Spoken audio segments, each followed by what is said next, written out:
Përshëndetje të gjithëve, jemi tek sheshi i dollarit. Takohemi si çdo herë tjetër të premteve, drejt për drejt nga ABC News dhe ABC Radio. Transmetohemi në kanalin 105 FM. Do të jemi sërish së bashku, unë jam Bardhi Sejdarasi dhe do kemi mundësi të komunikojmë edhe drejt për drejt së bashku dhe nëpërmjet mesazheve në numrin tim të celularit 068 21 20 888 për një çështje të rëndësishme, një çështje dite. Ju e keni parë që ka i debat sot, një debat midis partive politike, në përgjithësi është një debat që është tërhequr më shumë tek emrat, te lista. Dhe pak hapësirë, për të mos thënë as pak, ishte lënë asaj që është më e rëndësishmja dhe më e dobishmja, siç janë programet e partive politike, veçanërisht programet ekonomike të tyre. Njerëzit kanë interes, sigurisht edhe për listat, dhe nuk e përjashtoj mundësinë që të debatohet edhe për listat, por njerëzit kanë dhe interes gjithashtu të dinë se cilat janë alternativat që afrojnë, qoftë majoranca që është në qeverisje për 4 vitet e ardhshme, qoftë opozita që kërkon qeverisjen po ashtu për 4 vitet e ardhshme. Dhe sigurisht që opsionet janë të hapura. Edhe ekspertët janë po ashtu të gatshëm që të përballen, sigurisht duke treguar se cilat janë pretendimet e tyre, cilat janë edhe premtimet e tyre. Unë do kisha shumë dëshirë që pretendimet e tyre apo premtimet e partive politike të ishin në një tryezë të hapur debati për gjatë gjithë kohës deri në përfundim të fushatës, pra deri në fatet ligjore, të cilat e lejojnë pikërisht një debat të hapur publik, një debat midis publikut që voton dhe midis politikanëve të cilët kërkojnë të votohen. Emisioni im sot quhet Partitë dhe Ekonomia, çfarë kërkojmë, çfarë arrijmë. Dhe do kem ekspert nga palët politike, po dhe ekspert të pavarur të cilët do të komentojnë programet e partive politike, ato që kanë premtuar dhe ato që pretendojnë të realizojnë. Vetëm pas pak.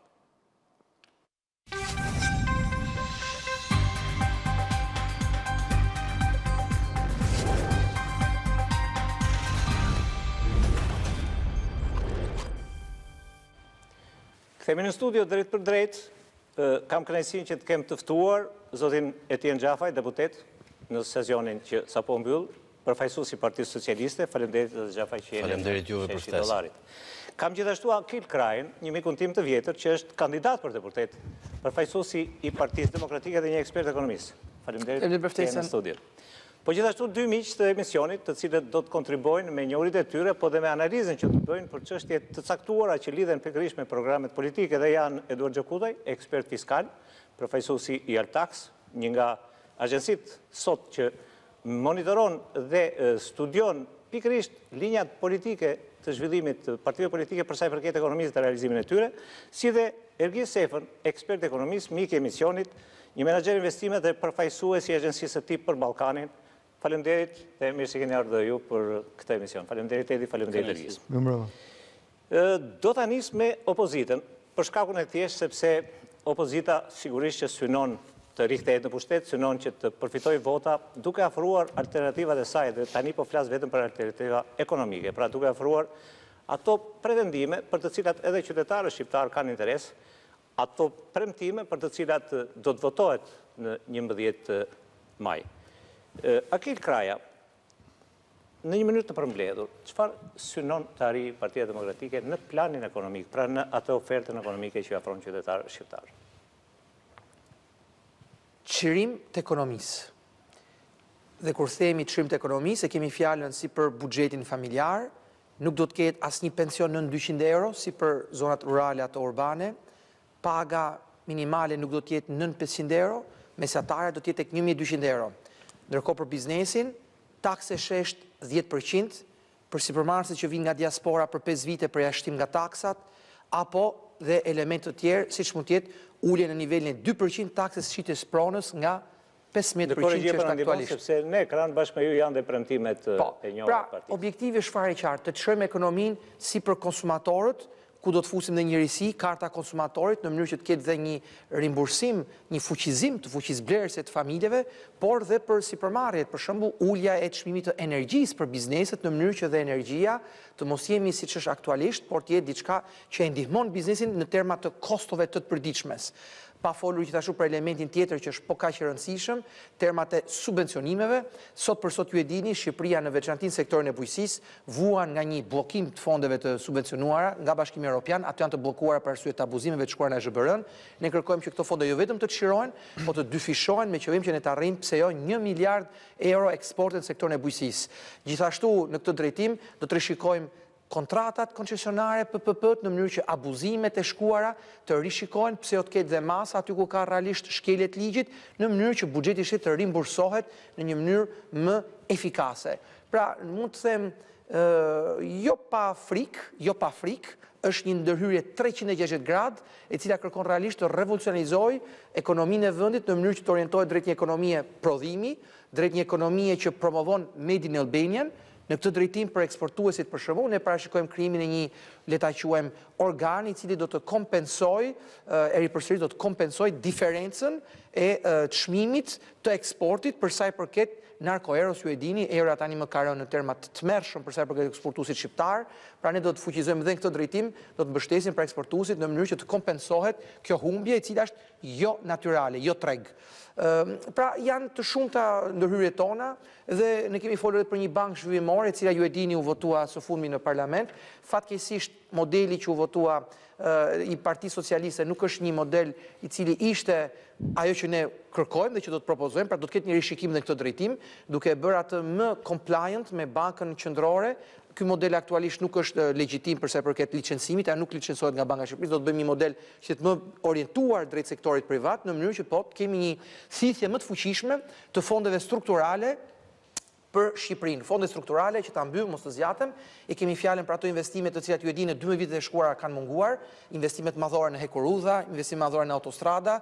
Ju e dini Shqipëria shpeshherë kur e krahasoni me Bosnjën, madje edhe me Bosnjën, pra me Serbinë, Malezi dhe Maqedoninë e Veriut, ka qenë e fundit si për numrin e projekteve strategjike, ato që janë të interkonektivitetit, korridoret TEN-T e kështu me radhë, por dhe për fondet e bujqësisë që mos i rikthehen. Pra, ndërhyrje 360 gradë. Faleminderit, Akil, sigurisht që unë do të pyes më pas ekspertët për këtë program politik, nëse ka mundësi. Folëm shpejt dhe shumë pika sigurisht, por që publiku është i specializuar. Kemi shumë të drejtë, do kemi kohën, por unë do t'i pyes më pas ekspertët që kam në studio për mundësitë dhe rrisjet që sjell një program i tillë politik për ekonominë dhe buxhetin, dhe qoftë programi politik i Partisë Demokratike, qoftë edhe programi politik i Partisë Socialiste, për të cilën do të pyes tani Etien Xhafën. Etien, ka një program afatmesëm, në të cilën unë kam lexuar një pjesë mirë të premtimeve që realisht janë pjesë e zgjedhjeve të ardhshme. Po ka një term të veçantë Partia Socialiste që thotë programi ynë vetëm është integrimi i Shqipërisë në Bashkimin Evropian. Pra është një drejtim. Unë e di që partia ka një program real dhe do të kisha nevojë nga ju që në mënyrë të përmbledhur cilat janë drejtimet kryesore apo premtimet kryesore të Partisë Socialiste për 4 vitet që vijnë. Patjetër. Partia Socialiste që në momentin që ka elaboruar vizionin e Shqipërisë 2030 si një vend antar i Bashkimit Evropian, e ka vënë kryefjalë integrimin evropian, duke qenë që kjo është aspirata e gjithë shqiptarëve, pavarësisht se si votojnë ata, pavarësisht se ku punojnë ata. Dhe është diçka që ne besojmë që është tërësisht e arritshme, duke qenë që në muajin prill do të hapen 2 grup kapituj të tjerë, në muajin qershor do të hapen dhe 2 grup kapituj të fundit, pra do të kemi një qasje tërësore dhe kemi sot më shumë se 1000 ekspertë që janë duke punuar në mënyrë që Shqipëria të mbylli pjesën teknike të negociatave me Bashkimin Evropian brenda vitit 2027, që besoj është tërësisht e arritshme. Sa i përket pjesës së ekonomisë, patjetër që ne duhet shikojmë pak rekordin e këtyre 3 mandateve në pushtet, një rekord që unë besoj ka qenë tërësisht pozitiv, dhe ato që janë objektivat e programit ekonomik të Partisë Socialiste janë tërësisht të arritshme. Duke qenë që ne kemi parë në mandatin e parë rimëkëmbjen e ekonomisë shqiptare nga ajo derexhen të cilën ishte ka të ndisur në atë moment, me investimet huaja që binin vit pas viti, stoku i investimeve që tërhiqej dhe investitorët që largoheshin si pasojë një korrupsioni endemik i cili fillonte që në terren dhe mbaronte me sistemin e drejtësisë, dhe patjetër që kjo është dhe arsyeja pse reforma në drejtësi është reforma më e rëndësishme që është bërë në këto 12 vite. Fokusi do t'jetë tek 3 sektor, tek të cilët të mbështetet kryesisht rritja ekonomike e Shqipërisë. Sektori i energjisë, sektori i turizmit dhe sektori i inovacionit dhe teknologjisë digjitale. Në të 3 këto drejtime është bërë jashtëzakonisht shumë. Pra, duke nisur që nga energjia, ku Shqipëria ka trefishuar kapacitetin e vetë prodhues, ku 10% e prodhimit vendas tani më vjen nga energjia diellore, pra tërësisht e pastër, po ashtu edhe si ajo ujorja, për të fokusuar tek Shqipëria e 2030-s që duhet jetë një vend i cili eksporton energji neto dhe Për pos kësaj është edhe një pikë e rëndësishme ndërlidhse për energji në të gjithë rajonin, duke nxjerrë përfitimin maksimal që ne kemi nga pozita jonë gjeografike dhe geostrategjike, do thoja. Së dyti, inovacioni është 15 fishuar numri i punonjësve në sektor të inovacionit në 12 vitet e fundit. Po ashtu është 16 fishuar numri i sipërmarrjeve që merren me teknologji dhe inovacion, duke arritur në 4260. Dhe do ta vijojmë këtë. Keni parë që kemi bërë ligje si ai për nomadët digital, për të hapur dhe mundësuar një punë sa më independente, duke qenë që kjo nuk varet, le të themi, në mënyrë të drejtë për drejtë nga lokacioni gjeografik, dhe sigurisht turizmi ka qenë, le të themi, një nga motorët kryesor të rritjes ekonomike konstante që ne kemi pasur pas një diferencë në 12 vitet e fundit, kur e kemi parë që në vitin 2013, kur Partia Demokratike e la mandatin e saj, rritja ekonomike ishte negative, ishte minus 1.1%. Pra, e kemi kthyer këtë trend, kemi rritur me 2.5 herë të ardhurat për frym nga viti 2013, duke arritur në mbi 10.000 euro, dhe synojmë që ta vijojmë këtë trend. E kemi zgjedhur integrimin në Bashkimin Evropian, jo vetëm sepse është ambicia e të gjithëve, por sepse ka një element shumë të rëndësishëm ekonomik aty, që është konvergjenca e nivelit të ardhurave. Në këtë mandat, rrogat mesatare në Shqipëri kanë kaluar 900 euro. Ne, rroga minimale ka shkuar nga 157 euro në 400 euro. Ne synojmë të vazhdojmë këtë trend pozitiv të zhvillimit ekonomik, duke rritur qoftë fondet që të rriqen nga Bashkimi Evropian, qoftë edhe pjesën e investimeve të huaja të drejt për drejta. Dhe këtu më lejoni t'ju jap vetëm një shembull të fundit. Në vitin 2012, stoku i përgjithshëm i investimeve të huaja të drejt për drejta në Shqipëri ka rënë me 200 milion euro. Në vitin 2013 ka rënë me gati 350 milion euro. Dhe ka arritur, në vitin 2013, kur ne morëm mandatin, në 2.85 miliard euro totali. Ndërkohë që aktualisht është mbi 15 miliard euro dhe kemi një hapje ndaj brendeve, me 50 brende të tilla veçanërisht në sektorin e turizmit, dhe po synojmë gjithmonë edhe më tepër që Shqipëria jo vetëm të transformohet për sot dhe për nesër, por duke patur një qasje edhe më afatgjatë për një vend i cili mund të konkurojë në tregjet e Bashkimit Evropian dhe të bëhet antar me të drejta të barabarta. Do ta pyes Akirin më pas për një koment për të bërë lidhur me. Do ta bësh pas Edi Gjokutajt, po ideja është kjo që në përgjithësi unë gjithmonë kam tentuar dhe ka patur dëshirë që në studio të ftuarit e mi të kenë mundësi të analizojnë pjesën e historisë kaluar, dhe këtu është fjala për histori ekonomike.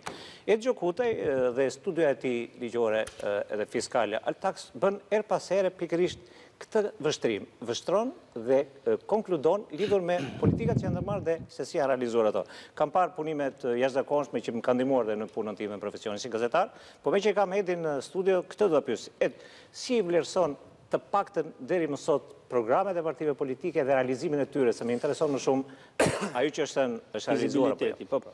Shiko, unë do bëj një përmbledhje të asaj se si ka pas modelin qeverisës ekonomik PD-ja 2005-2013, vetëm thjesht për të kujtuar, për të prur në vëmendje pastaj atë çfarë synon 2025-2029, e njëjta gjë edhe për PS-n. Pra, modeli ekonomik i PD-s 2005-2013 u bazua në aspektin fiskal të taksës sheshtë, e cila u zbatua si një politikë për të thjeshtuar sistemin dhe për të tërhequr investimet të huaja. Nga ana tjetër, pati rritje të investimeve publike, sidomos kulmoi me rrugën e kombit, por në përgjithësi në infrastrukturë, duke i bërë në fakt dhe një bypass krizës financiare botërore të viteve 2008-2009. Dhe kjo është periudha kulmore dhe rritjes ekonomike në atë kohë të qeverisjes, deri në 2008-2009, pastaj filluan problematikat në pjesën e zhvillimit ekonomike. Pati dhe privatizime masive në kuptimin e vlerave. Dy kompanitë më të mëdha të sektorit energjetik, pasi dhe nafta sektorit energjetik i përket, Armo dhe OSSH-ja, kaluan në sisteme privatizimi që në fakt rezultuan në të ardhura në aspektin afat shkurtër, por nuk i shërbyen zhvillimit afat gjatë dhe ne tashmë këtë pjesë e shikojmë. Nga ana tjetër, pati dhe politikat favorshme për biznesit, pati përpjekje për uljen e burokracisë përmjet reorganizimit të mënyrës se si do monitoroheshin, politika fiskale më të lehta dhe e gjitha kjo pati një problem tjetër, rritjen e borxhit publik. Në fund të qeverisjes, borxhi publik vajti në nivelet deri në 70%, 72%. Pra cilat ishin? rritja ekonomike vajti deri në 2008-2009 për shkak të këtyre masave të menjëhershme, të cilat do t'i bijëm në perspektivën e tanishme. Nga ana tjetër, dhe përmirësimi i infrastrukturës, ashtu siç ishte, nuk po themi se nuk pati problematika, por ndihmoi deri diku në një rikthim. Por pati ato çfarë tashmë do i them për pjesën e çfarë synon tani PD-ja. Në fakt synon prapë të rikthej taksën e sheshtë, e cila në vetvete mund të jetë pozitive për bizneset, pasi mund të ketë një moment qasje afat shkurtër, por e kemi analizuar shumë herë që pjesa e taksës së sheshtë nuk ndihmon aspektin afatgjat për arsye se krijon pabarazi, krijon disa problematika për buxhetin dhe do duhet një koordinim shumë i mirë dhe i masave të tjera, pasi nuk funksionon kurrë si masë vetme, në mënyrën se si e ka programuar PD-ja. Megjithatë do kemi kohë për ta komentuar taksën. Ajo është më shumë për konsum politik, se taksa e sheshtë në të ardhurat buxhetore nuk zë më shumë se sa 20% nëse do implementohet të ardhurat totale, pra aq zën tatimin mbi të ardhurat. Pjesa tjetër është mbështetja për biznesin e vogël të mesëm. Flasim për taksë të sheshtë që përfshin të gjitha tatimin e punës dhe të kapitalit, se atë po them. Aktualisht në buxhetin e vitit 2024 që sapo paraqiten të dhënat, zë 19.2% të gjitha ardhurat tatimore. Pra nuk është ajo të themi që duhet konsumoj kaq shumë në aspektin e mënyrës se si duhet të analizuar problematikat e të bashkës, tatimet e tjera. Po mimi, dakord, po them që kjo kaq konsumon dhe do t'japim atë që. Pra, synon një ulje të barrës fiskale për bizneset tërësi, pasi kanë thënë është taksa për ndërtesat, ajo stimulimi, përpiqet të stimuloj konsumin nëpërmjet rritjes, nëse do arrijet të pensioneve, të pagave mesatare, pra tani diku paga mesatare në 3.400.000 dhe diku te 85.000 lekë të reja, për gjithë vendin, sektor publik dhe privat bashk, pasi sektori publik është më lartë. Është më lartë. Dhe do thosha që e gjitha kjo do të synoj edhe lirimin atë që e thamë të drejt, lirimin e tregut. Pra duket një politikë ambicioze, agresive dhe e tillë që i takon një forcë politike e cila përfaqëson tashmë një bazë më të gjerë, të themi, të asaj çfarë ka marrë përsipër, dhe do thosha që në teori është mirë.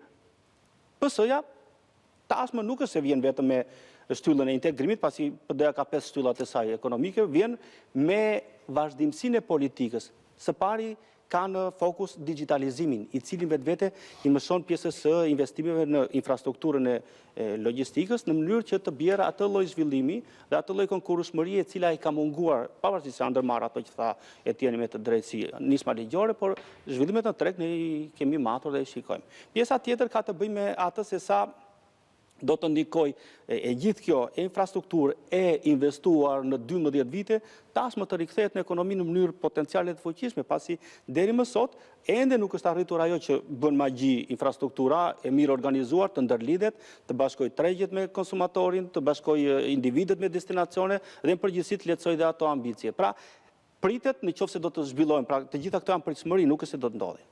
Pra do thosha që në një matje, të kaluar në një matje, PD-ja, bashkë me atë çfarë përfaqëson si koalicion, ne kemi llogaritur tashmë bazuar mbi metodologji një indeks fizibiliteti, të bazuar mbi kostot dhe burimet, të bazuar mbi qasjen afatgjatë të saj, se sa lidhet me qëndrimin e ekonomisë në një periudhë afatgjatë, se sa është në aspektin e asaj të vizionit edhe të integrimit dhe tjetra, se sa do jetë mbështetur qoftë nga burimet e brendshme, qoftë dhe nga donacionet ndërkombëtar, pasi politikat në vetvete duhen sinkronizuar dhe me atë çfarë janë qasje që asistojnë Shqipërinë. Dhe ka një indeks fizibiliteti pak më të lartë se sa PS-ja e ka 5.75 nga ajo si është sistemi matjes. Është 1 deri në 5, bazuar mbi ca kolona të cilat PS-ja e ka te 5.5.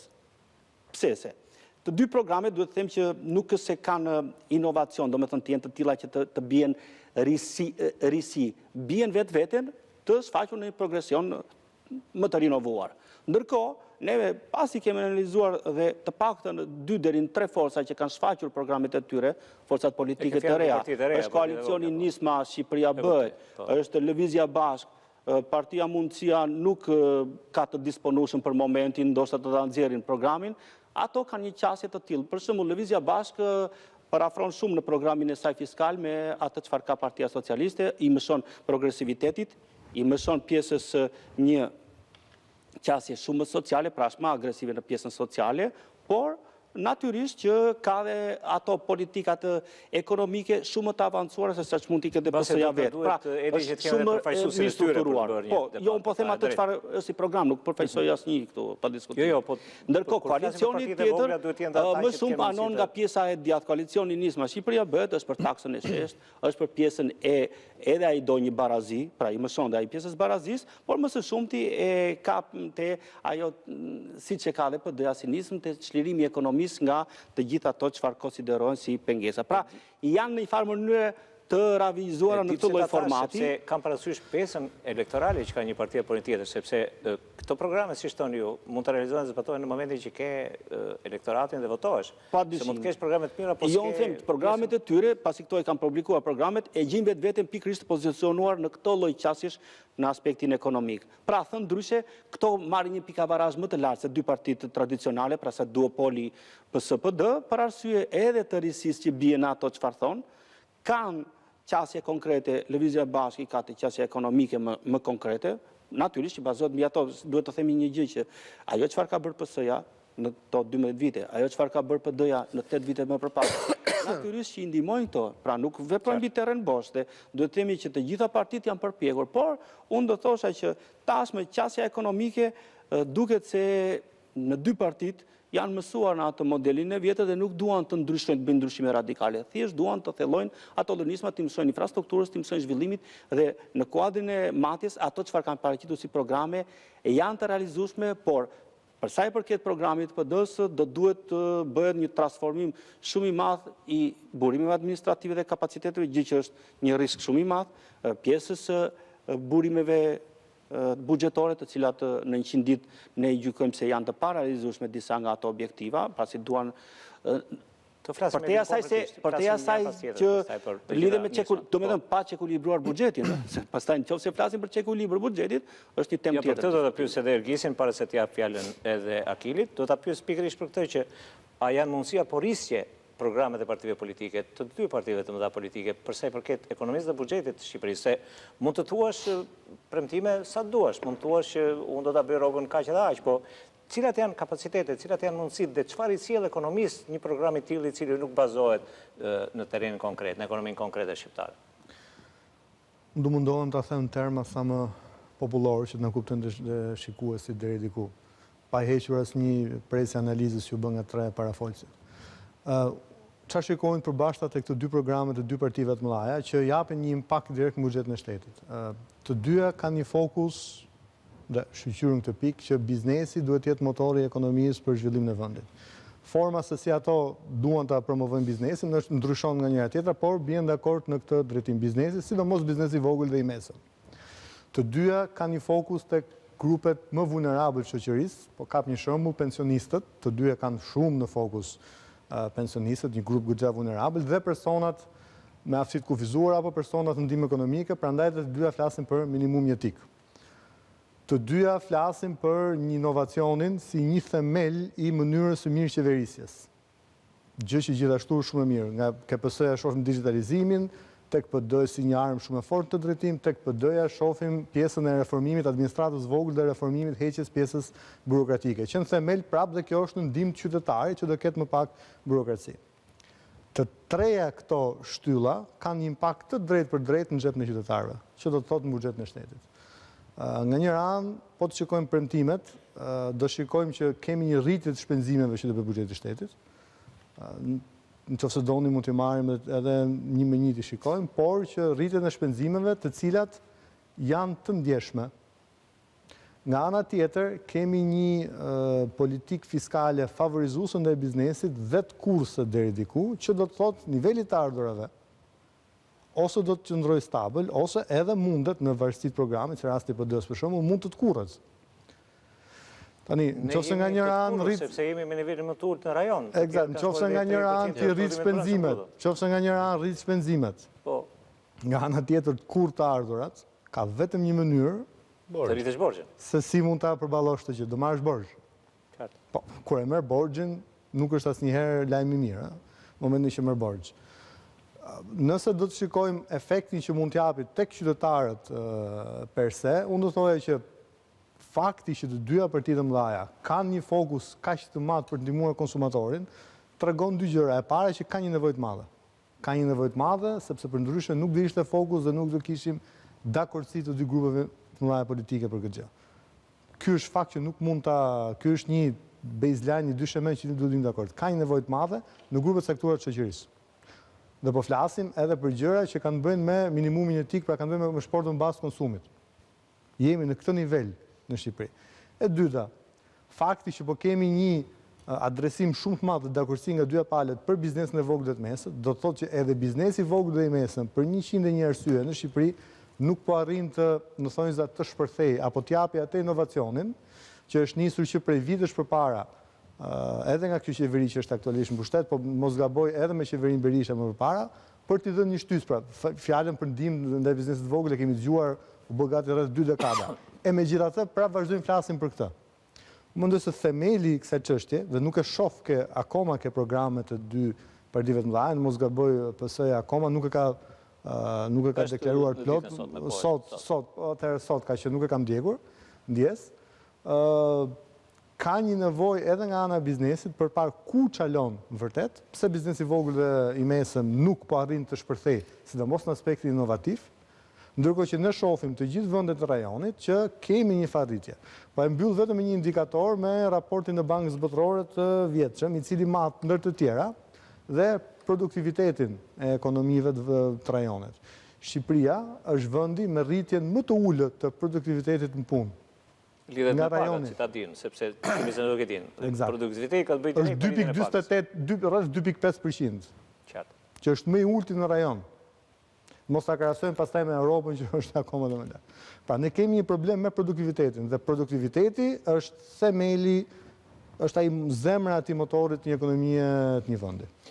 Akil, erdhi koha jote. Te koha jote unë do kisha dëshirë që e para ti mund të bësh një koment për ato që ta kolegu yt Xhavaj, po veçanërisht edhe komentet që bën ekspertët, sepse janë pothuajse shtërruese komentet e ekspertëve që lidhen me dyja partitë politike dhe me programet e tyre. Për energjinë, është produkt i liberalizimit tregut dhe mbi të gjithat një vizioni për ta bërë Shqipërinë superfuqi rajonale para vitit 2013. Për teknologjitë e reja, rrjedhja publike e të dhënave të e-Albanias, ju e dini shumë mirë, përfshirë problematikat e sulmeve kibernetike që flitet kanë shkuar deri në sistemin bankar e tjerë, tregon që nëse ka një dështim madhor në rrafshin ekonomik që të përpasoj prek dhe ekonominë investitorët e huaj, është siguria teknologjike. Oferta e Partisë Demokratike është kthimi i Shqipërisë në një data hub rajonal, ashtu siç bëm tapin. Objektivi ynë është që Shqipëria të bëhet korridor madhor për data centrat për mbar Ballkanin Perëndimor. E treta, për investimet e huaja, është e vërtet që në bazë 2013 është larguar Kredi Agricole, është larguar Societe Generale, janë larguar Telekomi, i telekomunikacione, pra një seri investitorësh të huaj të cilët kanë ardhur para 2013 dhe është po kaq e vërtet që publiku që na ndjek që është i specializuar në çështje ekonomisë, statusi investitorit strategjik, ligji për investime strategjike është kritikuar nga Banka Botërore si një ligj i cili cënon konkurrencën e lirë dhe faktikisht nga rreth 60 investitorë strategjik, vetëm 2 janë me status të huaj, pjesa dormuese janë ish kriminal apo individ siç është bashkëshorti i ish ministres së mbrojtjes, aktualisht ju e dini në hetim në SPAK. Kriminal? Më fal, Pumgjoka? Për kë ke? Bashkëshorti i ish ministres. Jo, flas edhe. Që do thotë, fal, ai është e din publiku shumë mirë, apo siç është rasti i Manastirit, një familjar tjetër, një ministri tjetër socialist. Për sa i përket pra investimeve të huaja, thash që ka një qasje shumë qartë, investimet e huaja janë larguar në këto 12 vite, ndërkohë që ata që ishin ligji investimeve strategjike, ju e dini, është dram vete. Dhe këtu vlen unë që përmend turizmin dhe brandet e huaja, për publikun që na ndjek, ligji për hotelet me 4 yje, 5 yje brande parashikon ulje të TVSH-s në nivele rekord, përjashtim tatim fitimit për disa vite dhe heqje e tatimit të mbi infrastrukturë. A janë masa për të nxitur? Jo, a janë masa për të nxitur investimet e huaja? Vjen një sipërmarrës që do të pastrojë ca para, shteti duhet paguaj për ndikimin infrastrukturë, shteti duhet paguaj për tatim fitimin që se pagun ky hoteli, çmimet janë kacafyt, ku është fitimi për shqiptarët, ndërkohë që këto kompani, si ashtu siç është Marina e Vendet e Durrësit, punës, ashtu siç Marina e Durrësit, ekspozimi. janë komplet prona publike që i falen pra këtyre investitorëve fantazëm, Marina e Durrësit është rast konkret, dhe që në fund fare ne shohim që sot Shqipëria është bërë e pakapshme përveç shqiptarët. Pa folur më pas që sipas statistikave zyrtare të UNCTAD-it, fitimi vjetor në net fjetje për Malin e Zi dhe Shqipërinë, flasim për një diferencë rreth 50 deri 100 herë. Pra, dhe ky turizëm që ne na duket sikur është bumi i madh, në fakt është thjesht çfarë shqiptarët që po largohen më shumti dhe po duhet ta themi, shqyrqyr që bëj rruga kombit, të cilës i vendosëm një tarifë e jashtëzakonshme pra antiturizëm, antikombëtare, dhe që fundit ajo rrugë e kombi e mbajti dhe turizmi i Kosovës pra që ka ardhur gjithë kohë. Pra në tërësi, nëse e mbyll dhe për Bashkimin Evropian me që kanë prioritet, publiku që na ndjek është dëshmitar sa herë është hapur shampajën e Ministrinë e Jashtme për të thënë u çelën negociatat nuk u çelën, u çelën su çelën, hapa mbyll syt etj, derisa shkom tek 15 kriteret e CDU-s dhe Bundestagut gjerman, të cilat bën që ishim të fundit derisa u nda me Maqedoninë që nuk u hapën. Dhe tani njësoj ndodhi, komisionera qeri para disa ditësh e tha haptazi, rotacioni politik vetë se përshpejton madje tha karakterin demokratik të një vendi. Kjo është një gënjeshtër nga fillimi në fund, Cila kjo është fjalia. gënjeshtër? Flasim lirë. Kjo që ka thënë komisionerja, përkundrazi. Pra, Gjoka, Komisionerja privilegjet e për shikon hotelet, kur është tema përcen nga ekonomike. dega në deg, Jo, nuk është tema bën dot ekonomike. ekonomistin, Edhe mund herë, të bësh majmunin, po jo ekonomistin. Investitorët strategjik, a mund të fitoni Komisionerja, ti citoj unë dhe ato, komisionerja Jo, i marrim me ka radhë. folur Sa herë specifikisht i ka kësuar e Tirana ambasadorët për gëzimet ndëruar ambasadorët u çelën zgjedhjet e lira dhe negociatat. të ndershme. Sa herë? Ju që nuk keni ditur kur t'i bëni gjërat as të lira, as të ndershme, Diku e din kush gënjen, nuk kush mund të flini. Faktet janë të listuara. Prandaj ndjen nevojën të ndërpresësh, prandaj ndjen nevojën të ndërpresësh ka përfituar çdo moment. Kushtetuta thotë që duhet të bëjmë patatin. Po jo po e ke këtë histori. O do bëjmë zhurmë, Do të ndërpresësh në çdo moment, ndërkohë që ti je duke thënë një të pavërtet që në fakt është një gënjeshtër. Të Marta Kosit, komisioneres për zgjerimin e Banka ruar. e zhjurimit të investuar me procedurë për shpejtuar të hënën. Kur gënjen dhe për çfarë thot komisionerja e ASPR-s janë bllokuar nga fondet europiane. Por e përgjigju kësaj gënjeshtër. Por adreso gënjeshtër. Cila është gënjeshtër nga këtë? Ajo që the për Marta Kosit, ose rotacioni politik. Jo, nuk foli fare. Nuk foli fare për rotacion politik, se komisioneret e Bashkimit Evropian nuk vendosin. 12 vite konsumon çdo kënd. Më dëgjoj pak. Duke qenë që kam qenë dhe zëvendësministër i jashtëm dhe unë kam studiuar diplomaci përveç ekonomisë, ndryshe nga ti. Veçantime kriminal në parlament, po ti e ke kryetarin e partisë përveç se non grata edhe në hetim për ca histori që e dish mirë. Zali Berisha ka bërë një ditë historinë e kriminalëve, se nuk ju del mirë juve kjo histori. Erion Delia i nëmur, nuk ju del fare juve. Pravën e fundit. Erion Delia emron një Zotria ka ardhur të bëj Lolon. A mund të vazhdojmë me shifra? Po, ti vazhdo ti. Sa ti e këtu se të duket sikur ke të drejtë. Po më është të drejtë. Po të kesh të drejtë, mbaje pak te këto gjëra që thua. Idhu nga dega mdek. Që ju nuk e keni për gjë ti mohoni regjia me qenë se nuk i pushojnë dot të dy miqtë e mi në studio, ju lutem reklamat dhe rikthehemi përsëri. Rikthehemi përsëri në transmetim drejt për drejt. Sigurisht, ky është një emision tërësisht ekonomik. Sheshi dollarit trajton vetëm çështje ekonomike. Unë i kam ftuar përfaqësuesit e partive politike që të debatojnë për çështjet të programeve të tyre ekonomike. Sigurisht është drejtë e tyre që të flasin dhe të sqarojnë programin për të cilin ka interes publiku. Po debatet politike, me thënë drejtën, ka një vend tjetër në këtë televizion. Tani po ja fjalën Etien Xhavajt që të bëj një koment lidhur me pretendimet që ka edhe Akili, që i shprehu pak më përpara, i lutem sa më shkurt. Kjo historia e rrugëve, dhe sidomos rrugës Kombit, fondi për mirëmbajtjen e vetëm asaj rruge duhet ishte më i madh se ç'ishte fondi me cilin e lanë. Dhe në qoftë se Partia Demokratike ka pasur një model kaq të suksesshëm ekonomik, që tash do dali dhe do të çlirojë ekonominë. Si ka mundësi që dy herët që e ka lënë pushtetin e ka lënë më keq se ç'ka gjetur? Po shumë më keq. Qoftë në rritjen ekonomike, qoftë me historitë e piramidave dhe qoftë edhe me këta investitorët strategjik të tyre që në fakt ishin 3 apo 4 klientë, për të cilët sot kryetari i Partisë Demokratike, është në akuzë. Tani, ta marim nga taksat, me që duhet flasim këtu. Në qoftë se ti pretendon që një program të mos kostohet, pra të ullësh taksat, të rrisësh shpenzimet të cilat janë fondet të cilat duhet të vinë në mënyrë konstante nga buxheti, se nuk mund të bësh si që gjetëm ne në 2013, kur ju e mbani mend fare mirë, që kishte 6 muaj që nuk pagojnë ndihma ekonomike, dhe që personat me aftësi të kufizuar protestonin përpara kryeministrisë se nuk ju paguaj asnjë gjë. Si mundet të rish dhe të pretendosh që infrastruktura nuk është transformuar rrënjësisht, kur ke një aeroport i cili nga 1 milion pasagjer ka 12 milion pasagjer, ku aeroporti i Vlorës hapet për 2 muaj, ku punohet për të ndërtuar një aeroport tjetër që të lidhi Sarandën me Gjirokastrën, ku është bërë funksional për sezonin veror aeroporti i Kuksit, ku infrastruktura ka filluar dhe po përfundon e kurudha Tiranë-Durrës dhe po fillon punimet për Durrës-Rogozhin.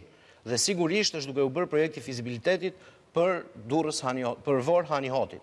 Dhe edhe projekti që do na lidhi me hekurudh nëpërmjet Shkodrës, Gjakovën dhe Kosovën.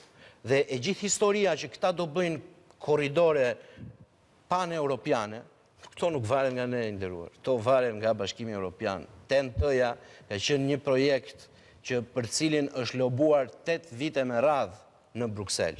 Sa i përket financave publike, të dyja rastet, qoftë në vitin 98, qoftë në vitin 2013, janë lënë pafundësisht borxhet pa shlyera, janë djegur kursimet e shqiptarëve dhe investimet e mëdha që pretendojnë si rruga e kombit janë bërë duke rritur me një goditje të vetme me 11% borxhin publik. Ndërkohë që shikojmë pak situatën pas konsolidimit të financave publike që ndodhi me ligjin organik të buxhetit që kaloi në vitin 2017 dhe pastaj u zhvillua. Ne kemi kaluar 2 kriza që kanë qenë të jashtëzakonshme dhe që kanë prekur çdo vend të botës. Pandemia dhe tërmeti, që preku vetëm Shqipërinë. Dhe në të dyja rastet, ne jemi ringritur më të fortë se që kemi rënë. Tërmeti u përkthye në 35.000 banesa që ju shpërndan qytetarëve shqiptar, duke adresuar dhe problemet e strehimit, me më shumë se 400 shkolla të rindërtuara, 53 spitale, nga cilët 10 janë fringo të rinj. Pra, sigurisht, u punua për të dalë nga gropa në cilin na kishin lënë, dhe pastaj u punua që së pari të menaxhoheshin krizat dhe së dyti të menaxhoheshin ato imediatet. Para 2 vitesh në tetor, ne kemi thënë që nuk do të ndryshonin çmimin e energjisë elektrike. Opozita në parlament bëri një gurgulet madhe se do kishte këtë efekt apo atë efekt dhe para 2 muajsh për të gjithë konsumatorët familjar është ulur me 1 lek për kilowatoor çmimi i energjisë elektrike. Një gjë që nuk ka ndodhur ndonjëherë më parë në historinë e Shqipërisë. Nuk po themi që kryevepra ka qenë në çdo vend. Ne kemi trashëguar një situatë jashtëzakonisht shumë të vështirë, një situatë që e kishte sjell aty pa përgjegjshmëria e një qeverie e cila kishte shpërndar edhe koncesionet e rrugëve me të cilat ishin buxhetuar me 100.000 lek të reja në buxhetin e shtetit. Dhe të 3 kolegët, edhe Akili e di këtë, e din fare mirë këtë. Dhe në qoftë se, po ju keni qenë tek Aida, apo jo? Dhe mbani mend fare mirë që Aida, se për koncesionet e rrugës flasin për investimeve, s'ka lidhje fare. Ishte 2 vite që shikonte vetëm rënje të stokut të investimeve. Dilnin fare, ndërkohë që sot Unktadi nuk ka asnjë shifër. E para njëherë është që Sharake të japësh shifër që thot sipas asaj që thuat ju të lutem tash se në fund të ditës llogarit s'dini të bëni. Dini pak logjik. Po ja ta them unë shifrën. Opinionet pa shifra. Ja ta them unë shifrën. Sa po theq parë që Unktadi pas ka thënë që përfitueshmëria e hoteleve në Mal të Zi është 100 fishi i Shqipërisë. Pra për një natë në hotel në Shqipëri, për një natë në hotel në Shqipëri, hoteli fitoka 5 euro le themi, e marim 5 euro. Në Mal të Zi fitoka 500. Pra të gjitha këto nuk ka nevojë as të dish të mbledhësh. Mirë, për publiku që ka nevojë të përdorësh pak logjik të thjeshtë. Një sekond, të mbarojmë dhe me pjesën e investitorëve. Ishte propagandë. Pra, pjesa e investitorëve varet dhe duket fare qartë nga stoku I investimeve të huaja të drejt për drejta në ekonomi. Drageta, që investimi huaj? Po këto janë leitmotive asaj kasetës me shirit të lodhur, e cila në vitin 2025 mund të mbahet në muze, po nuk mund të përdoret si I njëjti leitmotiv. Se është I njëjti njeri që I vuri flakën herën e parë, I hapi gropën herën e dytë dhe tani herën e tretë do e çliroka. Atëherë, një sekond. Investimet në Shqipëri janë mbi 15.8 miliard dollar. Kur e kemi marrë në 2013 kanë qenë 2.85 dhe sot janë kaq. Prodhimi I brendshëm bruto I Shqipërisë, dhe do ju jap dhe dy shifra tjera, ka qenë 9.8 miliard, është 25 miliard. Pas 12 vite, pagat e shqiptarëve që po emigrojnë masivisht janë më të ulta në Ballkan, 2013 ishin më të larta në Ballkan. Arsimtarët kishin rrogat ulta, nuk janë indeksuar rrogat, po flit. Ore, a doje të flisje me shifra? Ja shifra. Shifra është në 2013 Shqipëria kishte pagën mesatare më të lartë atje ku janë ekspertët, çast ekspertët. Sot jemi më të ulët në Ballkan. Po ç'thua mor zotri? Edhe një herë. Jo, një sekond jap dhe këtë shifër. Në Shqipëri ka nikur 1 milion banor në vitet e fundit, e vetmja periudhë që ka pas të dy po I bëni si ka mundësi të bësh vetëm zhurmë. Më lejo të jap dhe një shifër para se ta shurmësit të na ndërhyr. I bilanci tregtar ato shqiptarët ka qenë I kemi larguar në 1 milion shqiptar. Sot është më pak se 1/3. Duke qenë opozitë. Pra, ke të drejtë. Shqipëria eksporton 2 herë e gjysmë më tepër se ç'eksportonte me këta.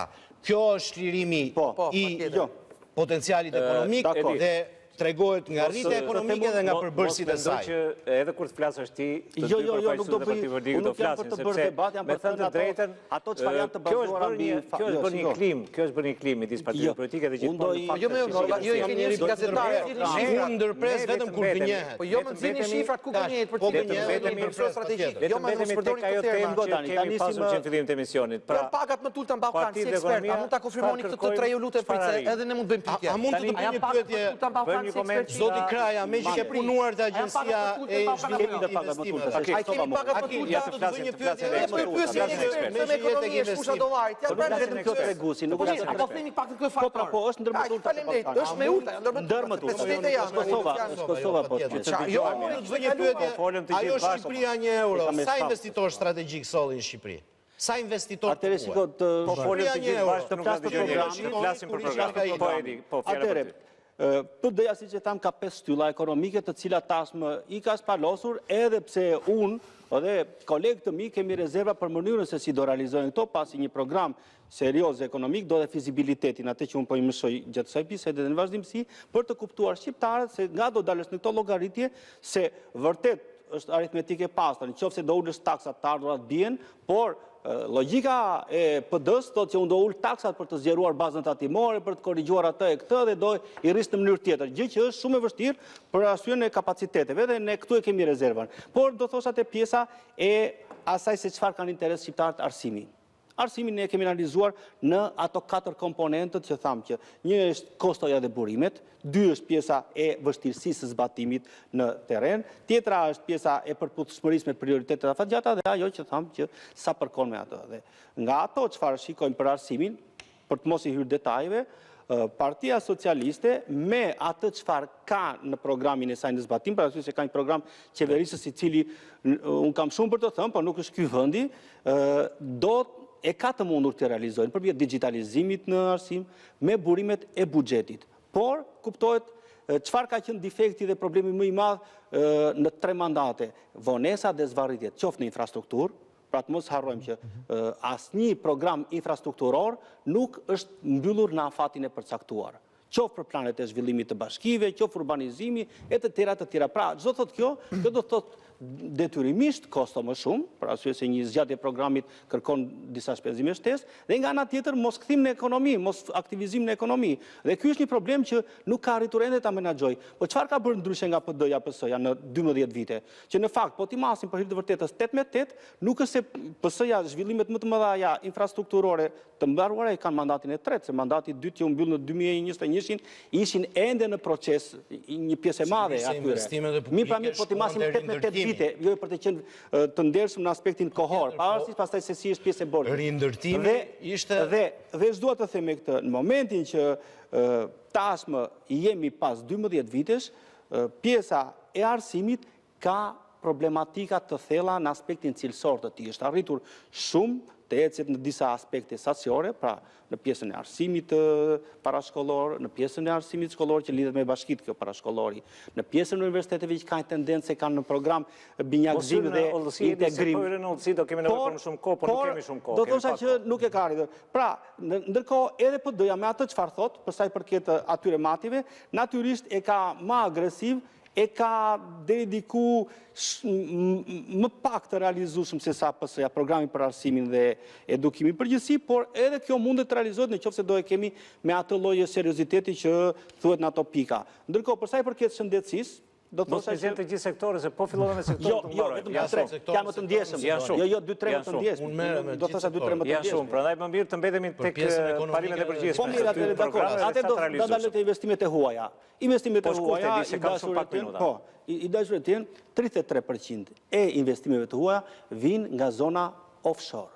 Dhe janë të kanalizuar te pasuritë e paluajtshme që i bën jo të rrezikshme, por detyrimisht nuk janë investime që shkojnë atë ekonominë e prodhimit, shkojnë në ekonominë që do japi një dinamik afatgjatë vendit, natyrshëm që janë rritur, natyrshëm që GDP-ja është rritur dhe do rritet për arsye të evolimit, se shiko, buxheti, GDP-ja, të gjitha do rritet për arsye se po more borxh, po mlodhet të ardhra më shumë, natyrshëm që ato kuvend. Jemi duke ulur borxhin, kemi 4 vite Jemi duke ulur, është diskutim tjetër, i ulur është, por stoku është më i lartë se ç'ishte. Të vazhdojmë me një temë tjetër. Stoku nuk mund të jetë kur sepse është vlera në kohë e paras dhe këtë e di shumë mirë. Nuk është vetëm ajo, por nuk po të rish dhe të shikosh sa kohë ju desh Amerikës të arrinte në $1 trilion borxh. Jam gati të kalojmë kemi pak minuta. Ne po bëjmë me të drejtën, po bëjmë një analizë atyre që kemi kaluar. Unë kisha shumë dëshirë që të bënim një analizë të premtimeve që janë dhënë, a janë të realizueshme, a realizohen apo jo, sepse ata që do votojnë nuk do pyesin më tani se ç'kemi bërë në vitet që ikën. Madje nuk pyesin as në kohën e para 12 vjeteve kur ka qenë qeverisja e Partisë Demokratike. Pra, unë më shumë në këto minuta që na kanë mbetur do të fokusohesha vetëm te një përgjigje. A janë të realizueshme dhe si mund të realizohen programet e dy partive të mëdha politike? Ergisi i pari dhe pastaj edhe të tjerët. Sepse kemi pak minuta. Unë e shoh të vështirë për të dyja partitë të mëdha që të gjitha premtimet realizohen në mënyrën se si ato i kanë premtuar ose ashtu siç po prezantohen tashmë të premtuara. Po ti marrim me radhë nga ana e PD-s, e shoh që rritja e shpenzimeve në mënyrë kaq të shpejtë edhe kaq të menjëhershme, ndërkohë që të ardhurat do të kurren ose paktën do qëndrojnë në vend, e shoh pak të vështirë që të kenë një impakt pozitiv, ose e shoh vështirë mbi gjitha se si do të realizohet, përveç se nëse ne marrim borxh i cili prapë është një impakt jo pozitiv.